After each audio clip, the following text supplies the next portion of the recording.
Hello, thank you for joining me here on Alyssa Jean's Reviews. This is the video that I have been looking forward to. This is my top 10 favorite shows of 2021, the best of the best in my personal opinion. I will be picking from 22 shows that I personally watched in 2021 and telling you my 10 best, and I will also be talking about 3 honorable mention shows as well. I thought that 2021 was a really strong year, or it could also be that I watched a lot of it, so there's just a lot more stuff out there.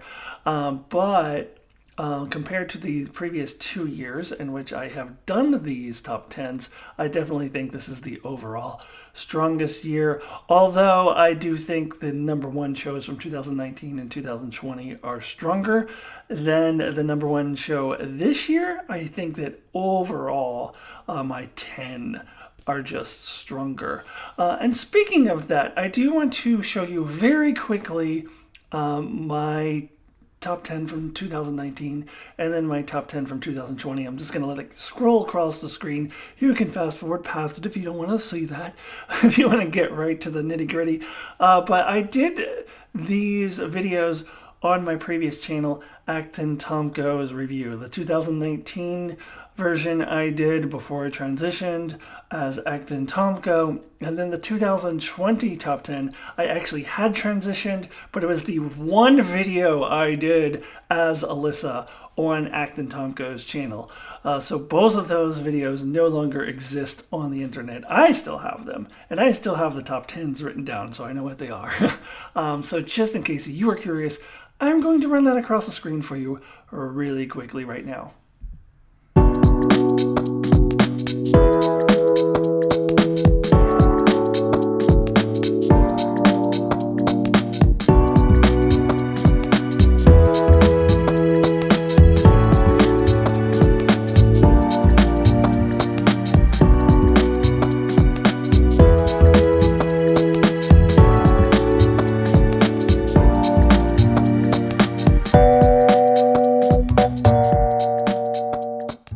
Okay, so those were my top 10s for the previous 2 years. As I said, I feel overall that this year is a better group of 10. In fact, I would say that 11 through 15 on my list, which you will not see here, but I have written down, are stronger than a lot of the 6 through 10 television shows from 2019 and 2020. I really do think that there's a lot of strong shows that I couldn't even put in my top 10. And I'm going to start actually by talking about 3 of those, 3 honorable mentions, which I really loved a lot. I just could not find a way to fit them onto my top 10. So we'll start with that, and then we will get into the top 10 proper. Honorable mentions! Yeah! So my first honorable mention is Rick and Morty Season 5. So I had never seen an episode of Rick and Morty prior to 2021, and then I binge watched the previous 4 seasons all in a row, and just by coincidence, I didn't plan it at all, but I just happened to finish up my binge of season 4 just as season 5 was starting to air, so I got to include it as part of my binge. And I do have to say though, seasons 4 and 5 are probably the weakest seasons for me. Season 5 was kind of up and down. There were some episodes I really loved, but there were some that I really did not like at all. So it doesn't quite make it into my top 10, but I did have to mention it just because I'm so glad I finally watched Rick and Morty after all these years. My next honorable mention is Star Wars Visions, and what a brilliant concept for an animated anthology series where they had a variety of different anime producers make Star Wars related shorts in a variety of different anime styles. And now, while not all of them were my favorite, the ones that I loved, I really loved. And while some complained that none of these were canon, I thought that was a strength rather than a weakness because it allowed the artist to be creative beyond canon and not be trapped within the constraints of having to adhere to canon. And some of my favorite episodes of this have absolutely nothing to do with regular Star Wars canon, and I freaking loved it. And though it doesn't quite make it into my top 10, definitely something worth mentioning. And my last honorable mention is Marvel's What If, and I'm just now realizing that all of my honorable mentions are animated shows. It's weird, 2021 was the year of animated shows for me. I'm usually not an animated show type of person, but there were some good ones this year, including Marvel's What If, which I have to mention in this video because I did cover it weekly with live discussions with my brother Mark and a variety of random guests. Although it doesn't quite make my top 10 because it didn't exactly live up to my high expectations for it, though I did love some of the episodes. Overall, it's something that's worth mentioning, but not quite top 10 material. And now the top 10, starting with number 10. And coming in at number 10 to start off my list is Star Wars The Bad Batch Season 1, yet another animated show. I promise there's only one more of these in the entire rest of the top 10. Now, as for The Bad Batch, I was really impressed what they did with this group of characters that I quite frankly didn't really like all that much from their appearance in Season 7 of the Clone Wars.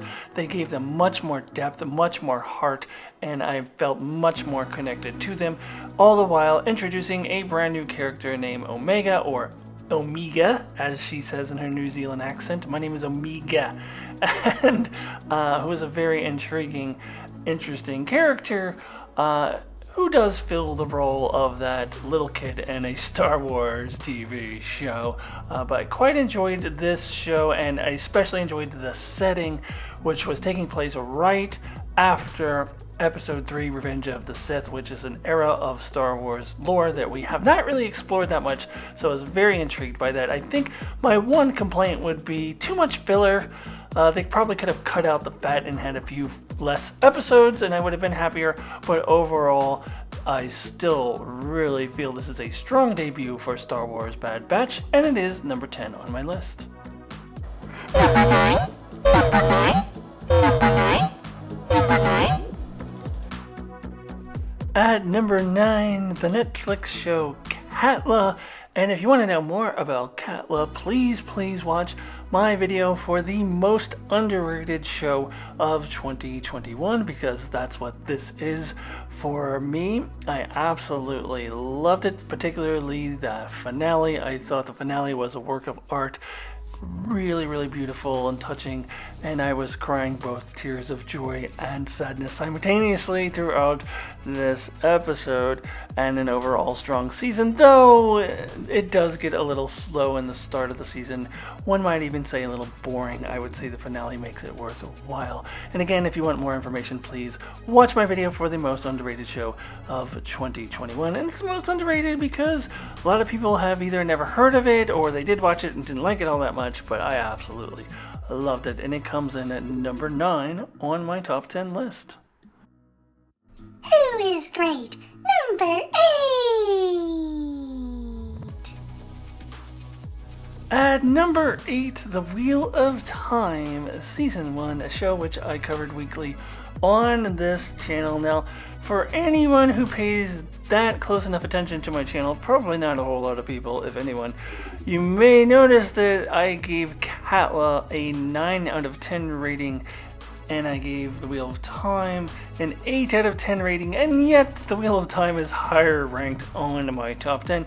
And that's because when I give those ratings, it's kind of relative to what I was expecting it to be. And I have a higher expectations for the fantasy genre, which I love. So it gets a little lower rating. However, if I'm going to look at which show I love a little more, I'm definitely going to have to say The Wheel of Time. Ratings can be funny in that way. Anyways, I have reviewed every episode, as I said, and I've done a live discussion with my brother Mark on this. You can check out all of that on my channel for more details on my feeling of this show. But essentially, I thought it was a very strong debut for this. I thought it mostly adapted the source material well. I think it added where it needed to be added and subtracted when it needed to be subtracted, although of course there are some exceptions to that rule. I do think that there's some kinks that need to be worked out for season 2, but I am hopeful that they will be able to do that. And overall, The Wheel of Time is number 8 on my top 10 list of 2021. Number 7. Coming in at number 7 is The Expanse Season 5, not to be confused with The Expanse Season 6, which is currently in the middle of its run as I am recording this video. But The Expanse Season 5 started in 2020 and did not finish until mid-January of 2021, therefore it qualifies for the 2021 top 10, whereas Season 6 will not finish until January 2022, and therefore it will not qualify until the 2022 top 10. I know it's a bit confusing, and I will have to admit that The Expanse Season 5 may have been hurt in my rankings a little bit by the fact that it happened so long ago, I just barely remembered anymore. However, I know that it was a very strong season of The Expanse. I especially enjoyed the storylines with Naomi discovering her son Philip, who she had been looking for, and all of the struggle she goes with trying to pry him away from his evil father. And then Amos and his adventures on Earth, and Clarissa coming into the picture and making Clarissa an actual character that I care about now, because I did not like her in season 3. So overall, really strong season for The Expanse, and looking forward to finishing up season 6. The Dead One Down Georgia, NEB number 6, number 66666. Coming in at number 6 on my top 10 for 2021 is The Witcher Season 2. And I can think of no better example of how the overall top 10 list is stronger this year than it had been in the previous 2 years than the fact that The Witcher Season 2 is only number 6, and I had The Witcher Season 1 at number 5 back in 2019, even though Season 2 was way better than Season 1. And I really enjoyed Season 1, but Season 2 really worked out a lot of the kinks from Season 1 in the same way that I'm hoping The Wheel of Time will do for its second season. Season 2 is just much more streamlined, much more to the point. They cut out a lot of the fat, and the character stories and the serialized storylines are much more interesting and much more fleshed out in this season. And The Witcher, both seasons did also benefit from the opposite of The Expanse being so far away from my memory, as that The Witcher likes to debut its seasons like right toward the end of December so that it could be really fresh in my head, as in fact I just finished binging this a couple days ago, so maybe it does benefit from that, but I still really enjoyed this season. And check out my full review for Season 2 as I go through each of the 8 episodes in 2 minutes or less per episode, so please check that out. And The Witcher is number 6 on my top 10. Number 5, number 5, number 5. At number 5, Star Trek Lower Decks Season 2. Lower Decks is actually the only Star Trek show this year that would qualify potentially for my top 10, since Star Trek Discovery won't finish its current season until 2022. Same goes for Star Trek Prodigy, and then of course Picard and Strange New Worlds won't even start their seasons until 2022, so Lower Decks is the only one that could have qualified, and it comes in at a strong number 5 for the second year in a row. But as I was talking about with The Witcher, it's just a stronger overall overall group of shows because season 2 was definitely an improvement over season 1. They again worked out a lot of the kinks from season 1, especially with characters like Tendi, who I thought was much more fleshed out this year, and they didn't get stuck in the same trap of Mariner and Boimler together and Tendi and Rutherford together as much as they did in season 1. And I absolutely loved the final 3 episodes just as I did last year. Episode 9 was absolute genius. Episode 8 was one of the funniest episodes I've ever seen of any show. And overall, I am looking forward to seeing how Lower Decks can improve yet again. And Lower Decks is the best Star Trek show in the modern Trek era, and I don't think a lot of people would argue that point. And season 2 comes in at number 5 on my list. Number 4, 5, 4, number 4. At number 4, WandaVision, the very first Marvel Disney Plus show ever, which debuted early in 2021. And I do have to admit I have a little bit of an emotional attachment to the show because it was the first Marvel project in over a year and a half. And they kept delaying everything, and we didn't know when we ever would actually see anything from the MCU again. So when they had the little Marvel intro thing, the you know, at the beginning of the first episode, I got a little teary-eyed. Not gonna lie. But more than that, I absolutely thought the concept was brilliant. Loved the sitcom format, though I do think they dragged it on for a little bit too long without letting us know what actually was going on.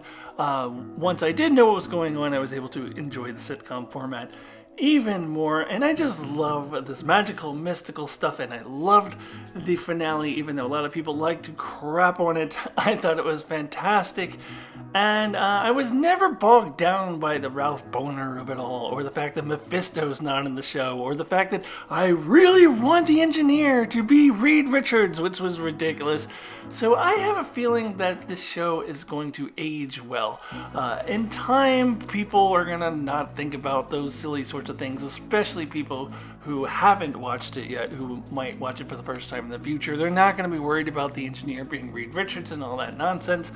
So I have a feeling that this show will be looked upon as better in the future than it is right now. But I am probably alone in thinking it is one of the best shows of 2021. In fact, it is the 4th best show in my opinion. 3, 3, 3. At number 3, the second consecutive Marvel Disney Plus show, Loki. But this to me was the best Disney Plus show of the year and the second best Marvel project overall next to Spider-Man No Way Home. This really is in my wheelhouse. All this time travel stuff and timelines, and also the character interactions were gold, especially that between Tom Hiddleston's Loki and Owen Wilson were absolutely fantastic. And newcomer to the MCU, Sophia DiMartino as Sylvie, was also a fine addition, and her interactions with Loki throughout were also fantastic. And I gotta give a big shout out to Jonathan Majors, who I thought was amazing in the finale, and what an incredible introduction to Kang the Conqueror. And with all the multiversal stuff and the timeline being broken and all that stuff, I just love it, love it, love it, love it.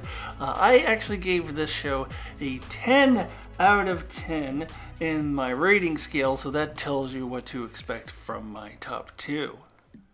Okay, pardon moi for just a minute here before I get to my top 2. I just have to tell you that these two are virtually a first place tie. I had a really hard time delineating which one's going to be number 2 and which one's going to be number 1. I kind of went back and forth a lot, but you can kind of think of these two as a two-way tie for first place, because I think they are both the number 1 show. But with that out of the way, let's go ahead and talk about what I decided will be my number 2 on this year's list. Just the two of us, number two, just the two of us, number two. At number 2, Dope Sick from Hulu, a limited series. And if you have not seen this yet, you must watch this show. It is an excellent portrayal of the opioid crisis in the United States in the late 90s and early 2000s, and specifically focusing on Purdue Pharma and OxyContin. And it covers a bunch of different timelines simultaneously, while also covering a variety of different perspectives, including the pharmaceutical executives themselves, and a doctor who prescribes OxyContin and then later becomes addicted to it, and a couple of U.S. attorneys who are trying to take down Big Pharma, as well as a DEA agent who's trying to do the same, and a variety of other perspectives. And the acting in this is phenomenal. Of course, it goes without saying that Michael Keaton is excellent in this, but to me, the show stealer is a young woman named Caitlin Dever. I should learn how to pronounce her name because she was amazing in this. She plays a young closeted lesbian teen who becomes addicted to OxyContin, and her performance is just out of this world amazingly good.